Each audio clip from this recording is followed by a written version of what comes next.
Donnie and Dolly. The team is supported by ableauctions.ca. Closing your business? We can help. All of our guests today, including Ian Furness, standing by, brought to you by Able Auctions, our title sponsor, ableauctions.ca. Ian Furness joining us from KGR Sports Radio Seattle. Geno Smith earlier this week, a 3-year extension with the Seahawks, $105 million. I believe it's $40 million guaranteed as Ian joins us now. Ian's a broadcast veteran. If I would be doing a show with him and I had a coughing fit, he would bail me out. As opposed to you, who just fell silent, just had a bad coughing fit on the air. I'm sure you can relate, Ian. I can, and usually what would happen is your director would take a single shot of the co-host, and the audio guy would turn down your mic, and you could get yourself ready to go, and the other guy would carry you until you're ready. It's not really not that hard. It's pretty easy. So first time it's happened, and usually coughing, cough, done. I didn't know he'd go on for 15 seconds. Can you repeat all those things again, Ian? And Rick maybe can write them down. Yeah. Hey, Ian, 1 year ago today, as we move on, we're moving on from the coughing fits. By the way, welcome to the 32 Bar and Grill here at the practice rink for the Kraken. Yeah, I heard there's a big deal with the BCHL next year down here. This is it. Come on down, have a drink, have a pint with us, boys. Let's go. BCHL showcase down there. It'll happen. It'll happen. 32. Makes sense. Yeah. The Kraken, the 32nd NHL franchise. You can't put anything past me. I mean, I'll tell you right. You are on top of it, Don. You can't put anything past me. Hey, before we get into Geno Smith, although this is related to Geno Smith, 1 year ago today, Russell Wilson gets traded by the Seahawks to Denver. What was your reaction at the time? And it was right about now. I mean, honestly, it was. I think we're almost to the minute. I was stunned. I don't even know what I was doing. I remember I was upstairs where I normally do these hits with you guys. I don't know. I might have even been talking to you guys. I'm not even sure. And I remember I looked down at my phone and it was blowing up. And I'm like, there's no way this is true. And I texted my buddy Ian Rappaport at the NFL Network. I go, he goes, yeah, done deal. And I'm like, wow. I was stunned. I really was. I'm still a little bit shocked, but knowing what we know now about Russell and how he was with people behind the scenes in the building and so on and so forth, it's not stunning at all. But it's one of those days. I mean, we all have those in all of our cities, right? You have a handful of days in over 2 or 3 decades that's the day that everything changed, and that was it for us last year. You mentioned the way he was in the building, and we hear about the way he is in the Broncos building with the second-floor office and all of that. How aware were you of that at the time, and how much did he change over the years? He changed.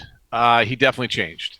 I was aware of some of the things here just because there had been some changes in the building, in the not in the front office, but just and we knew that he had become difficult. Some of the details didn't come out until after he left, but it's kind of hard. You can't really go out and absolutely annihilate the quarterback unless there's tangible evidence. But we were being told by people in the building that it was becoming very difficult.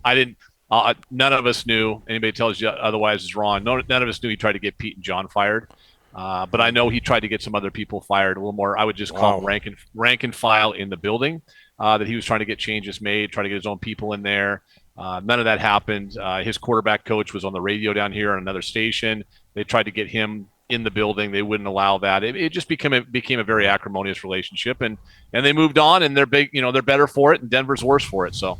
Yeah, and by the way, for people that don't know, the building is the facility in Renton. Right. I know it well because I got lost going there about 14 times. Okay, speaking of reactions, your reaction to Geno Smith's new deal. Well, I'm glad I wasn't on the air at the time. It actually happened right. It's funny you talk about timing. It happened right when we went off the air at 3:00 on Monday, and I'm glad because of this. The instant reaction. In this business, we have to have instant reaction.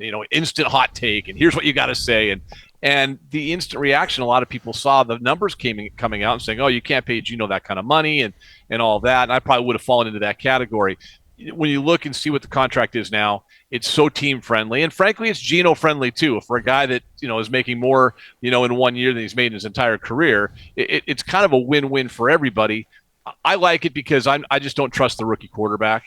There might be some great ones in this class, but this tradition or history will tell you that out of all these great, Stroud and Young and Richardson and Levis and all these guys, one or two of them might be good. The rest will fail.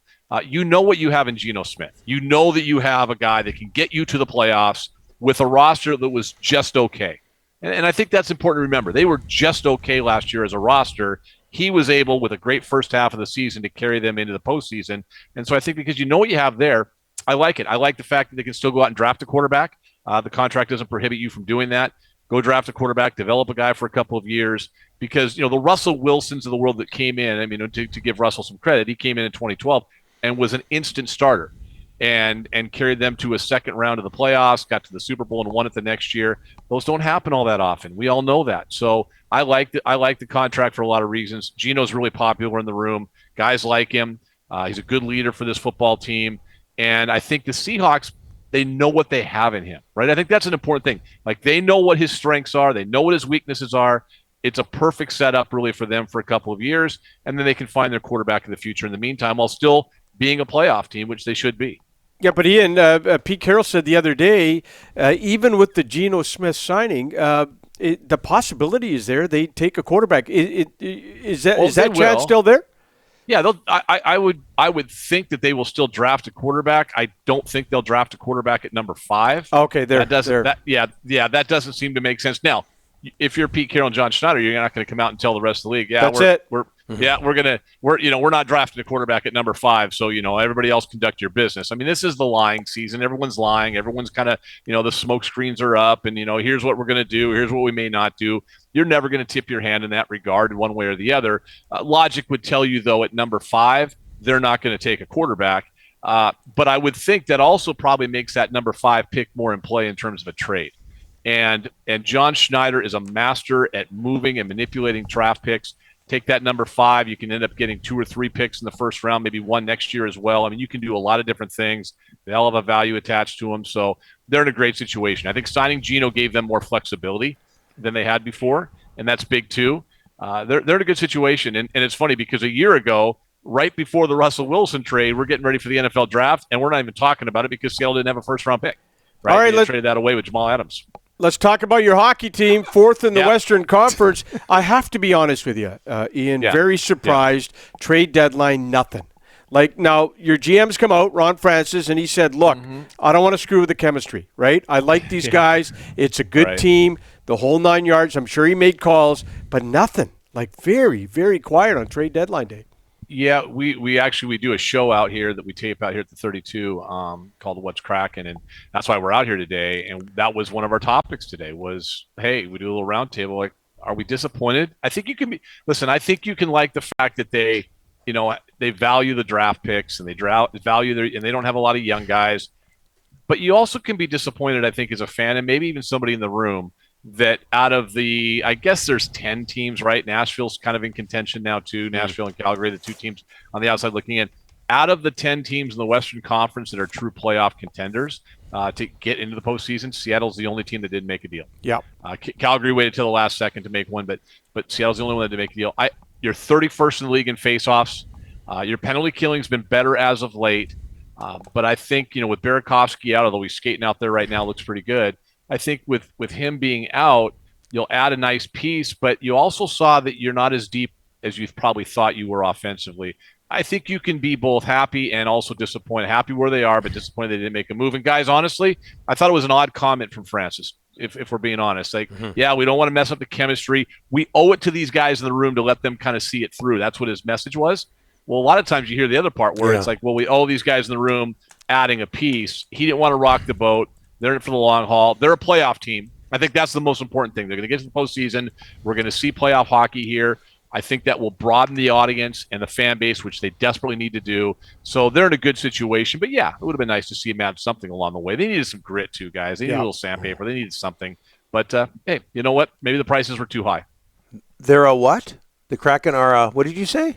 They're a playoff team. Okay. Yeah. Yeah. Could you define that term for us, please?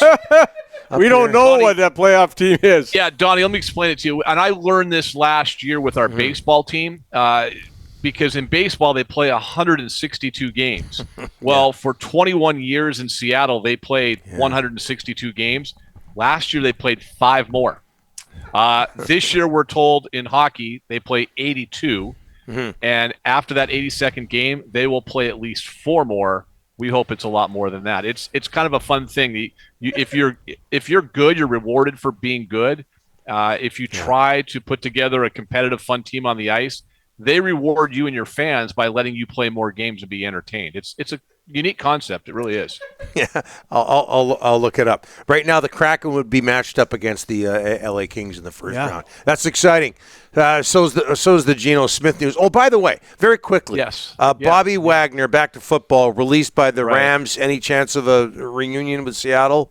If he wants to take a smaller contract than he probably thinks he's worth, that's I'm gonna pull a dollywall here. Yeah.